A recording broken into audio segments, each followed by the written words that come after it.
The internet has brought countless transformations to our daily lives. Among these, YouTube's rise is particularly significant. It has accomplished much more than merely changing our entertainment habits. YouTube has subtly yet profoundly started to reshape the very way our brains function. The platform launched with a simple, empowering invitation: broadcast yourself. Today, however, it commands the attention of over 2.7 billion users globally. It actively influences what these billions of people think, how they acquire knowledge, and even the compulsive ways they scroll through digital content. This journey from a basic video sharing site to a global powerhouse of influence is not just a technological marvel. It is also a story about the deep psychological modifications occurring within us, as our brains are steadily rewired by its pervasive presence and evolving mechanisms. This exploration seeks to answer a crucial, perhaps unsettling question. How exactly has YouTube managed to rewire your brain? We will delve into the platform's remarkable evolution over the past 2 decades. This is fundamentally more than just a narrative about technological advancement. It is an intimate story about the transformation of your own mind.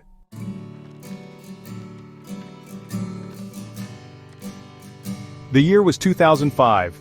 The digital landscape looked vastly different from today's saturated environment. Social media, as we now understand it, was merely in its infancy, a collection of nascent platforms yet to fully grasp their future influence. Traditional media outlets, such as television networks and film studios, held a firm grip on the reins of content creation and distribution. They dictated what people watched, when they watched it, and how stories were told. For the average individual, avenues for widespread self-expression were severely limited. The internet was certainly present, but the idea of ordinary people sharing their own video content with a global audience was still a novel, almost futuristic concept. The stage was set for a disruption, a new way for voices to emerge. Then, a new platform called YouTube arrived with an incredibly simple, yet profoundly revolutionary invitation: broadcast yourself. These 3 words were more than just a catchy slogan. They represented a fundamental shift in the media paradigm. This was an open call, a democratizing force in the world of video. Suddenly, the power to create and share was not solely in the hands of established institutions. Anyone with a basic digital camera, a computer, and an internet connection could become a broadcaster. This seemingly straightforward premise unlocked a torrent of creative potential. It signaled that personal narratives, niche interests, and unfiltered moments had a place, a potential audience beyond one's immediate social circle. The gates to global visibility were creaking open. In its earliest days, YouTube was a relatively sparse digital space. It was a blank canvas eagerly awaiting the strokes of its first users. The content that began to populate the platform was characterized by its rawness and lack of polish. These were not slick, professionally produced segments. Instead, viewers encountered home videos, personal vlogs, candid moments, and amateur short films. This stood in stark contrast to the highly curated, often impersonal content offered by traditional media. For viewers, this authenticity was refreshing. It felt real and immediate, offering glimpses into the ordinary and sometimes extraordinary lives of others. This unvarnished nature became one of YouTube's initial defining and most appealing characteristics. This new platform quietly initiated a significant psychological transformation for both creators and consumers. Individuals transitioned from being passive recipients of media to active participants in its creation and dissemination. For those who chose to upload, there was a novel sense of empowerment, the thrill of sharing a piece of themselves with the world. For viewers, there was the excitement of discovery, of stumbling upon unique content that resonated personally. A new form of digital connection began to germinate, one that felt more direct and less mediated than anything that had come before. The simple act of watching a video was evolving into a more interactive and potentially engaging experience, hinting at deeper changes to come.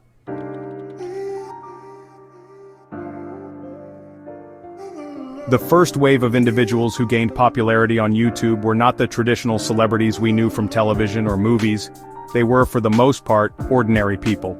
They filmed themselves in their bedrooms, living rooms, or college dorms, sharing their thoughts, hobbies, talents, or simply aspects of their daily lives. This approachability was a radical departure from the distant, carefully constructed personas of mainstream stars. These early YouTubers felt like neighbors, friends, or quirky acquaintances.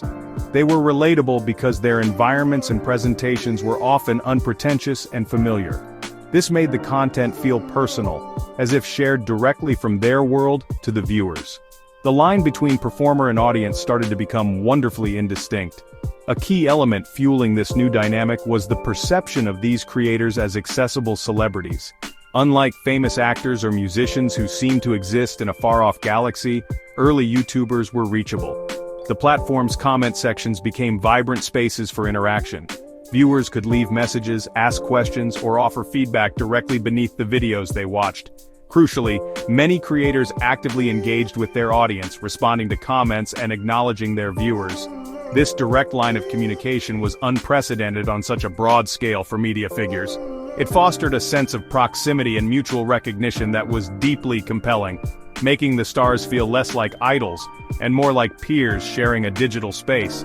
This unique environment gave rise to a powerful psychological phenomenon known as parasocial relationships.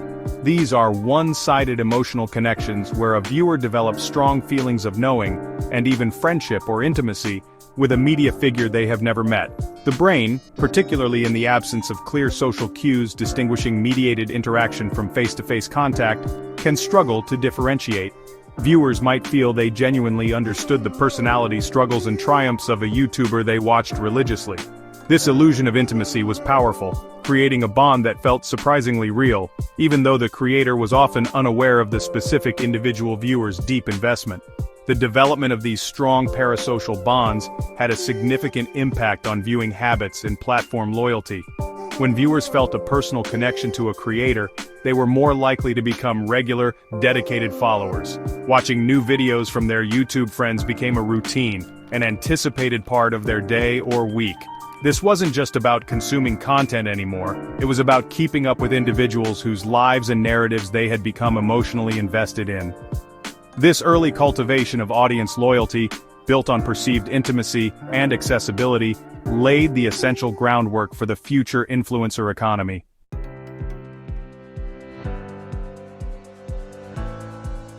Another psychologically potent feature emerged early in YouTube's existence: the view counter. This seemingly innocuous numerical display, prominently featured beneath each video, quickly became far more than a simple metric. It evolved into a powerful visible indicator of popularity, and by subtle extension perceived value or quality. A video with a high view count immediately signaled that many other people had deemed it worthy of their time and attention. This public display of collective interest began to subtly steer viewing choices. Numbers became a shorthand for significance, a beacon in the rapidly expanding sea of user-generated content, guiding users towards what was trending or widely watched. The view counter acted as a potent catalyst for the psychological principle of social proof. This well-documented cognitive bias describes our tendency to look to the actions and behaviors of others to guide our own decisions, especially in situations of uncertainty. When faced with an overwhelming number of video choices, the view count offered a seemingly reliable heuristic.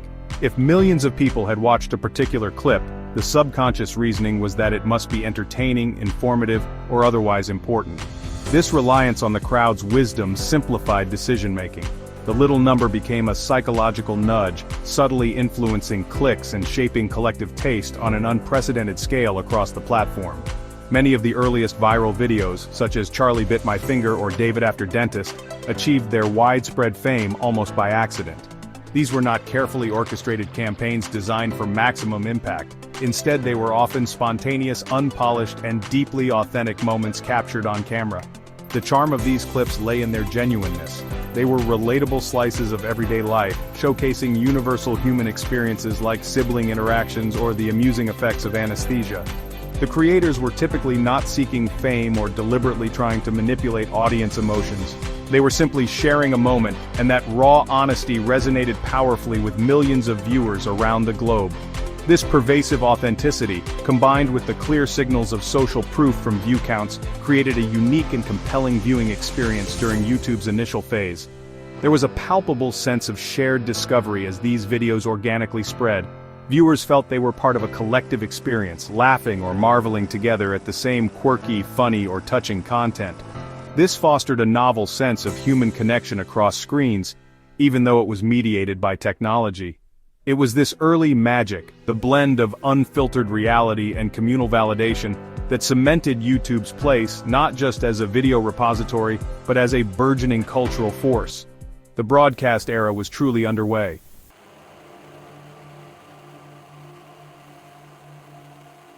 The YouTube landscape underwent a seismic shift around the year 2010.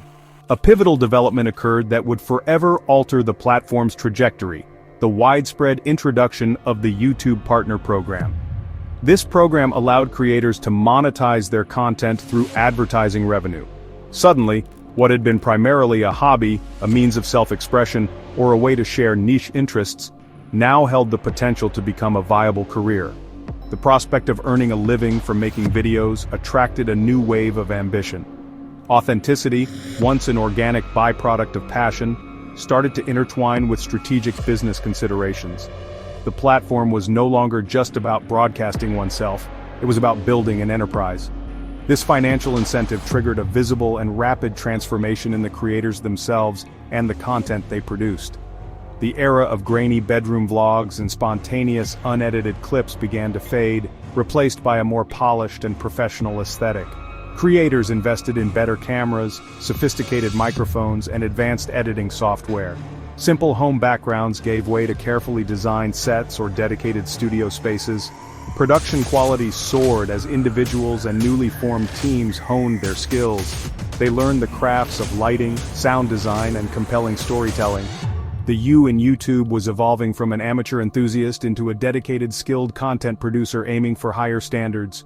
Concurrently, the mindset of creators shifted profoundly. The casual "Hey guys" intro, often delivered with an air of spontaneity, began to be supplemented or replaced by more structured and branded approaches. Creators started to view themselves as personal brands, carefully curating their online personas. Random, infrequent uploads were supplanted by consistent posting schedules, designed to keep audiences engaged and algorithmically favored.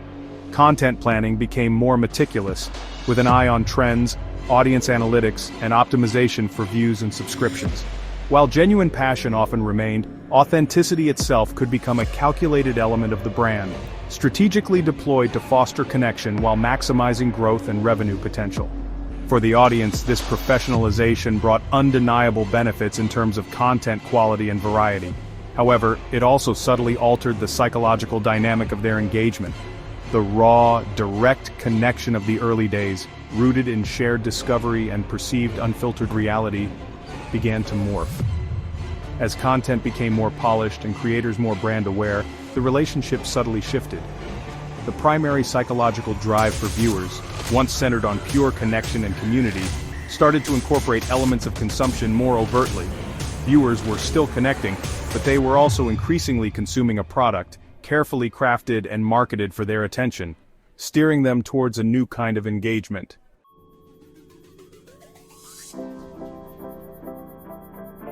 The increasing professionalization of YouTube content during this era birthed a significant psychological phenomenon: the rise of aspirational identity. Viewers were no longer just passively watching entertaining videos or learning new skills, they were increasingly being exposed to and immersing themselves in meticulously curated lifestyles that often seemed far more glamorous, exciting, or successful than their own. Lavish travel vlogs, extensive shopping hauls showcasing luxury goods, and day-in-the-life videos depicting seemingly perfect existences became popular genres. These portrayals offered viewers a window into worlds they might aspire to, creating a powerful, often subconscious, desire to emulate what they saw on screen. This development, however, carried an undercurrent of psychological danger. As viewers repeatedly consumed content showcasing idealized lives, their brains began to subtly form identity markers around these on-screen consumption patterns and personas. The boundary between observing an admired lifestyle and internalizing it as a personal aspiration became increasingly porous. Young, impressionable audiences in particular might start to equate happiness or success with the material possessions or experiences flaunted by their favorite creators.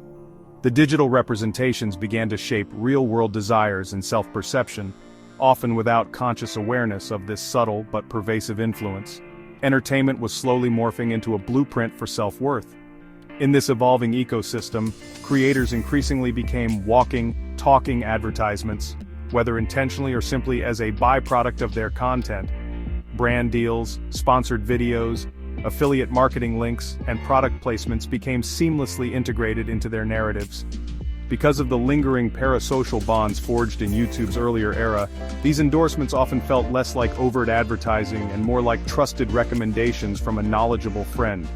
This perceived intimacy and relatability meant that viewers' psychological guards were often lowered. They were more receptive to marketing messages delivered by a familiar, liked personality than they might be to traditional impersonal advertisements, making the influence more potent.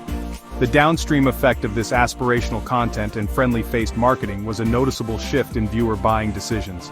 The desire to own the same makeup, wear the same clothes, use the same gadgets, or visit the same destinations as admired creators became a significant driver of consumer behavior. This was not accidental. It was the very engine of the burgeoning creator economy. The connection between the on-screen personas and the offline purchasing habits of their audiences solidified. YouTube was no longer just a platform for sharing and watching videos, it was becoming a powerful marketplace where identities were showcased, aspirations were ignited, and consumer choices were profoundly shaped daily.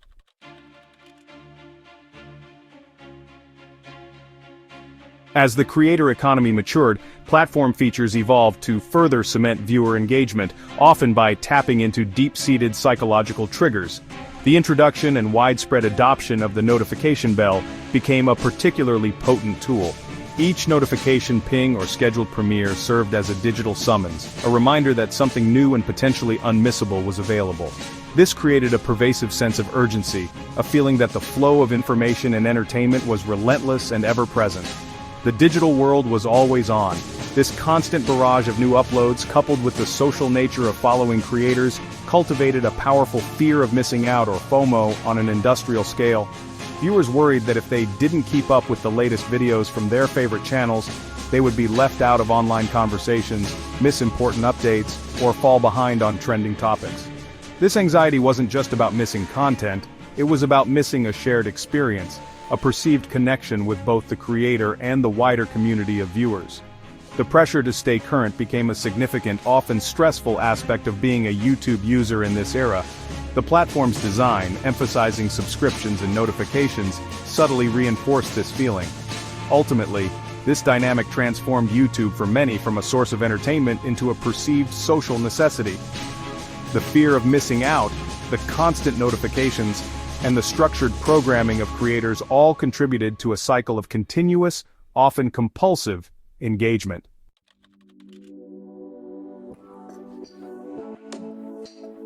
The next significant transformation ushered YouTube, and its billions of users, into what we now recognize as the algorithm era. The platform's reins were no longer primarily held by individual creators or the collective will of the community. Instead, a powerful, unseen intelligence began to dictate the flow of content, the algorithm. This complex computational system evolved to understand user behavior with astonishing intimacy and precision.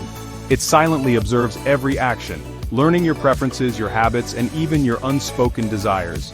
Welcome to an era where the machine arguably knows you, or at least your viewing self, better than you might know yourself. This shift marked a fundamental change in who or what curates our digital experiences. Every click you make, every video you watch, how long you pause on a thumbnail, the videos you skip, the comments you write, and the likes or dislikes you register. All of these actions are meticulously recorded as data points. The algorithm processes this vast ocean of information not just to understand what content you enjoy, but to learn how to trigger your brain's reward system. It seeks to deliver videos that elicit a release of dopamine, a neurotransmitter associated with pleasure and motivation. You are not simply choosing what to watch anymore, you are often being subtly guided, even programmed, by a system designed for maximum engagement. The algorithm learns to deliver content that provides precisely calibrated dopamine hits with remarkable accuracy. This isn't a haphazard process, it is a sophisticated form of conditioning. The line between conscious choice and algorithmic suggestion becomes increasingly blurred, leading to hours spent on the platform, often more than initially intended.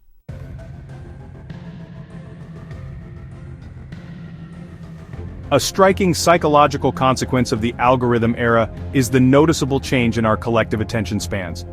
Have you observed how quickly you might lose patience with a slower-paced introduction, or a video that doesn't immediately grab you? The rise and normalization of extremely short-form content like YouTube Shorts or videos mimicking TikTok's rapid-fire style have made 8-second clips feel standard.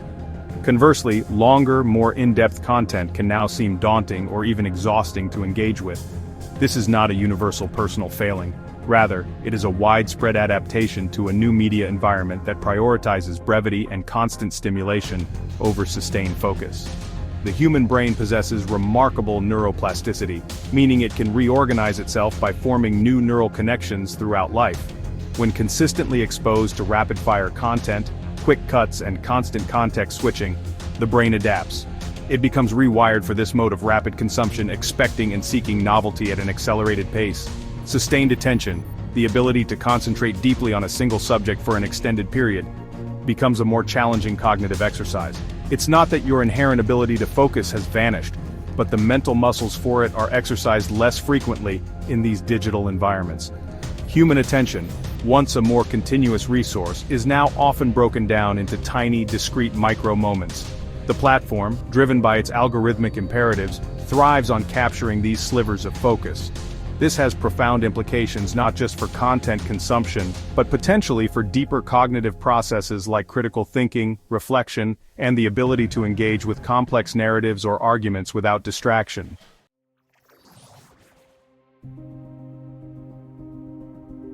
Perhaps the most insidious aspect of the algorithm era is how this powerful technology does more than just serve you videos. It actively shapes your perceived reality.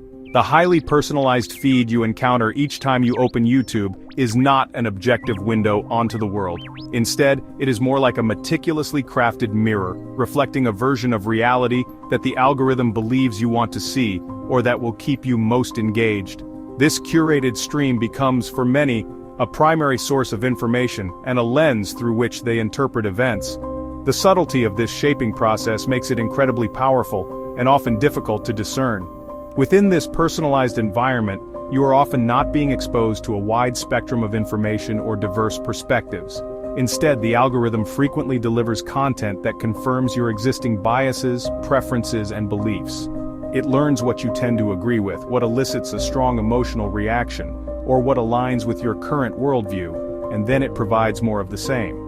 While this can feel validating and comfortable, it significantly limits your exposure to differing viewpoints or challenging ideas.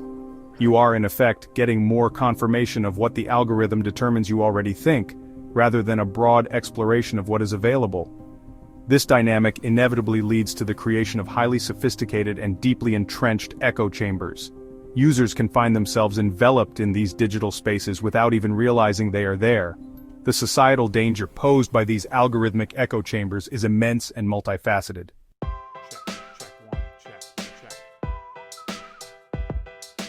The journey of the YouTube creator provides a clear lens through which to view the platform's transformative impact. In 2005, the typical YouTuber was an accidental celebrity. These individuals stumbled into viewership, often by simply sharing authentic, unpolished moments from their lives. There was little thought of optimization, branding, or monetization. Their content resonated because it felt real and relatable. They were perceived as ordinary people sharing a piece of themselves, not as performers seeking fame or fortune. This era was defined by a raw, almost naive approach to content creation, where personal expression was the primary motivator for broadcasting oneself to the world. Fast forward to around 2015, and the landscape had changed dramatically. The creator had evolved into a professional influencer. With the advent of robust monetization options and the growing understanding of audience engagement, YouTube became a viable career path. Creators began to invest heavily in production quality, developing distinct personal brands, and curating specific lifestyles for their audience. Authenticity, while still a valued trait, often became a carefully managed aspect of their brand. The primary focus shifted towards building a sustainable presence, attracting sponsors, and selling an aspirational image or product. The YouTuber was now an entrepreneur, strategically navigating the burgeoning creator economy.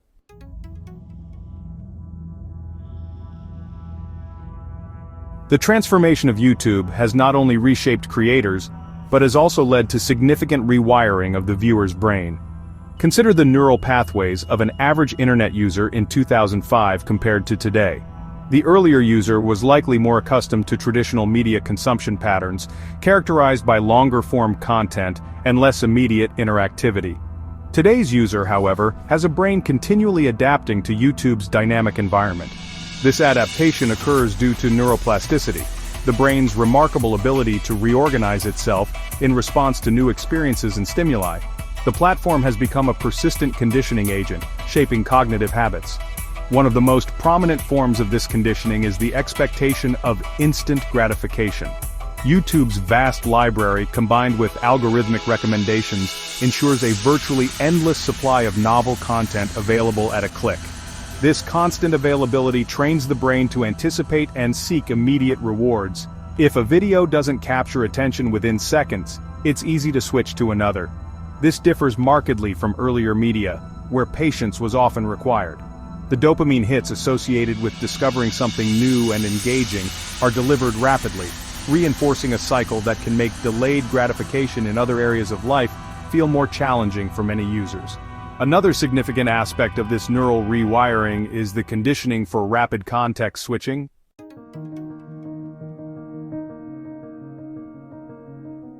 Section 3. Content and connection, redefined by the algorithmic intermediary.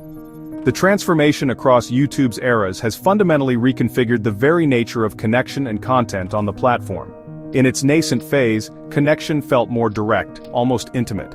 Viewers perceived a genuine link to creators who were broadcasting themselves with minimal artifice.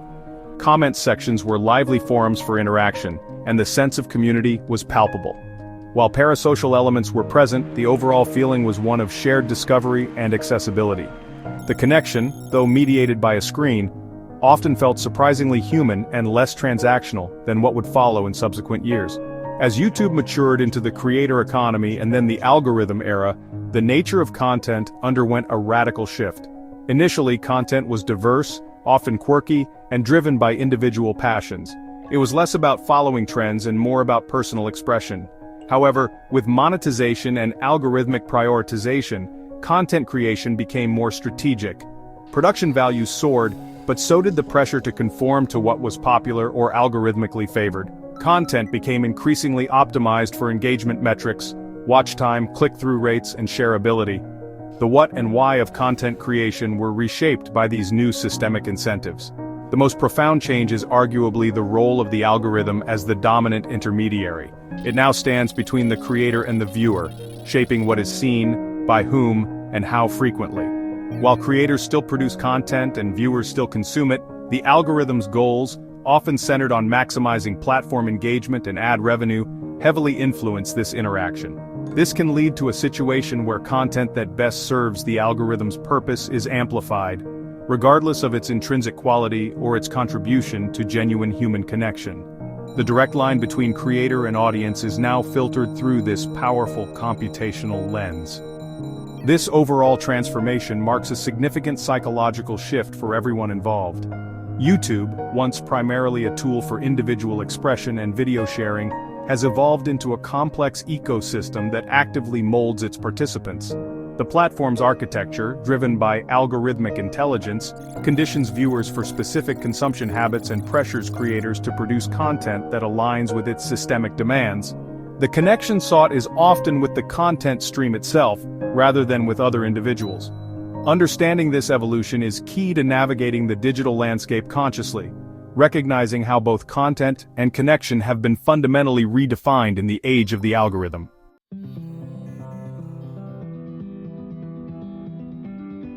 Section 1. The Mind in Algorithmic Bloom, Understanding Bloom Scroll. This brings us to the core concept of this channel, the bloom scroll brain phenomenon. It is a term carefully chosen to describe our current mental state. Our minds are not simply passive receptacles for the digital content we consume daily. Instead, they are dynamic living systems. They actively respond and adapt to the constant influx of information from platforms like YouTube. We are living in an era where our cognitive landscapes are perpetually being reshaped. This reshaping occurs based on the algorithmic input we receive. Our brains are constantly blooming with new thoughts, ideas, and connections, driven by this digital nourishment. This process has profound implications for how we think and perceive. The bloom aspect of this phenomenon refers to this continuous algorithm-driven evolution within our minds. Every video suggested by an algorithm, every piece of information encountered, acts like a seed. These seeds can sprout into new neural pathways, fresh perspectives, or reinforced beliefs. Our brains are designed to learn and adapt. They flourish when exposed to stimuli. However, this blooming is not always a carefully cultivated garden of wisdom. It is often a reactive growth, shaped by the invisible hand of algorithmic curation. The content ecosystem encourages a constant state of mental expansion, a perpetual flowering of information intake, making our minds incredibly active. Then, we must consider the scroll component of the bloom scroll brain. This represents the endless, often compulsive nature of our content consumption. We scroll through feeds searching for the next engaging video, the next piece of information. This behavior is frequently driven by the dopamine loops that platforms have perfected. Each new discovery provides a small burst of pleasure, encouraging us to continue. Yet a deep, lasting satisfaction often remains just out of reach. We are propelled forward by the promise of something more, something new. This creates a mental state of perpetual motion, a restless seeking that rarely finds a true point of cessation. The bloom and scroll are not separate processes. They are intricately intertwined. The constant scrolling is what feeds the blooming, providing the endless stream of stimuli that causes our minds to adapt and form new connections. Conversely, the anticipation of new mental blooms, novel ideas, or entertaining content is what motivates the relentless scroll. Our consciousness can begin to feel like an infinite scroll itself, a continuous journey through an ever-expanding landscape of algorithmically selected information. This dynamic, this bloom scroll state, is arguably a defining characteristic of inhabiting the modern digital world. It fundamentally alters our relationship with information and our own minds.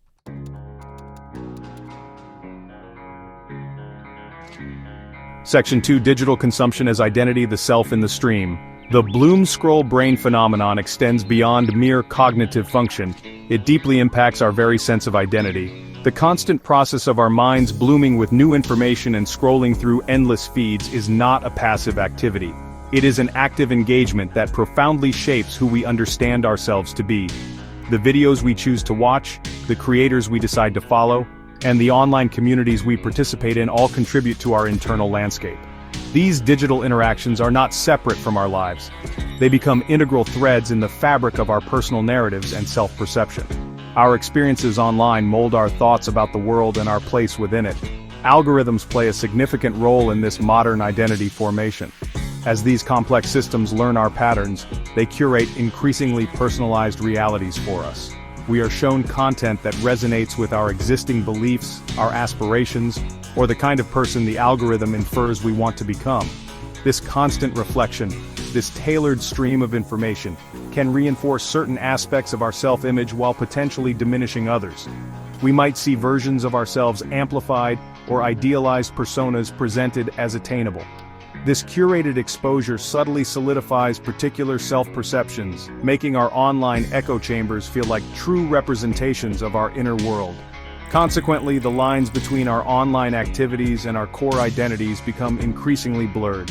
What we consume digitally, the knowledge we acquire, the opinions we encounter, the aesthetics we absorb, is no longer just external information. It is internalized, becoming part of our mental and emotional makeup. The choices we make in the digital realm, such as the content we like, share, or comment on, evolve into public and private statements about who we are. Our digital footprint, once a mere record of online behavior, transforms into a significant component of our overall self-concept.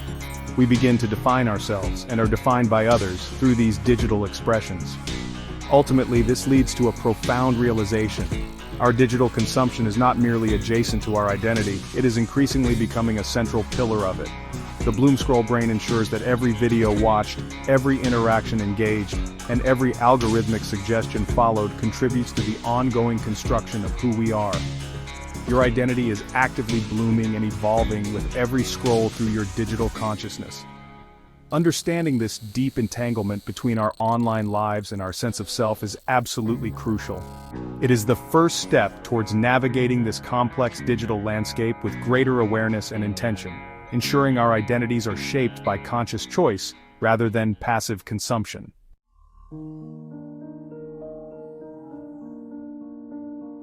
Section 1. Navigating the neural maze towards conscious digital engagement.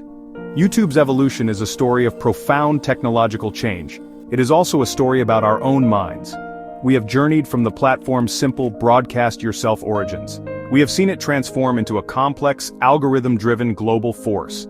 This journey spanned distinct eras of development. Each era introduced new ways for content to be created and consumed. More importantly, each era subtly reshaped our cognitive habits. The platform did not just offer videos, it offered new patterns for our minds to follow, often without our explicit consent. This steady influence has contributed to lasting alterations. The psychological impacts have been significant and quite varied. Early YouTube fostered novel parasocial relationships with its accessible creators. The creator economy then introduced potent aspirational identities. It simultaneously fueled a pervasive fear of missing out among viewers. Most recently, the algorithm era has perfected dopamine hijacking techniques. It has fragmented our collective attention spans considerably. It has also created sophisticated, often invisible, echo chambers around us. Our brains, remarkably adaptive, have been rewired, often conditioned beneath our conscious awareness by these persistent technological forces.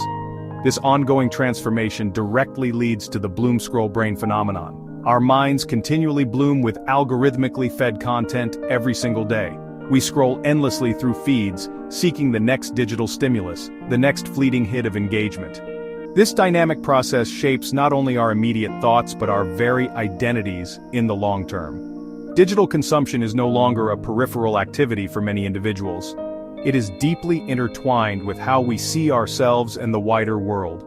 The personalized realities presented by these algorithms can feel incredibly complete, yet they are merely carefully curated fragments, not the whole unvarnished picture of reality. Therefore, becoming conscious consumers is no longer a mere suggestion for better living. It is a fundamental necessity for our precious mental autonomy and well-being. Recognizing how YouTube and similar powerful platforms operate is the first crucial step. We must strive to understand the psychological mechanisms constantly at play. This awareness empowers us to reclaim genuine agency over our digital habits. We can then make more deliberate choices about our online engagement. The goal is not to abandon these powerful tools entirely, it is to navigate them with clear intention and mindful presence. We must ensure our brains bloom in directions we consciously choose. This vigilance protects our focus and shapes our understanding of reality.